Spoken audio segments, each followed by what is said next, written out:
mình xoay gieo đón tí cả cha anh lại bởi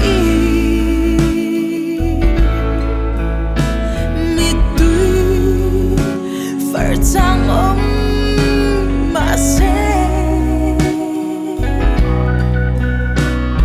cái in hạ là lung bụi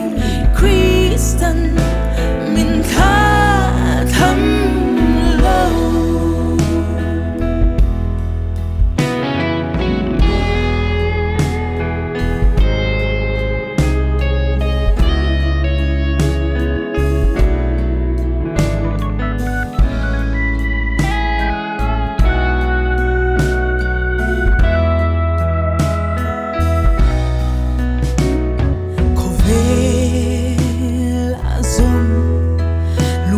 natin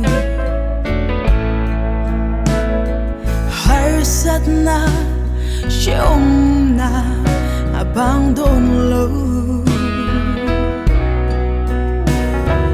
na kinavanin nuam ki kathen hun na chua leban kalungay chúc phải sa cân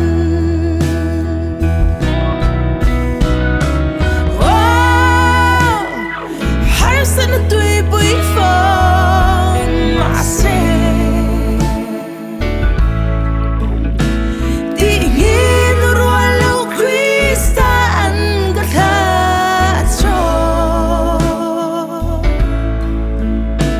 mình xoay gieo đón tí cả cha anh lại bởi mi tuy phải chẳng ôm mà sẽ in hạ là lung bụi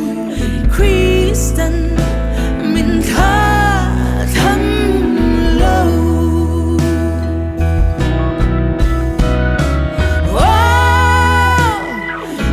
sân tùy bụi phong mà sẽ tình in rùa lâu Christa ăn gật khát cho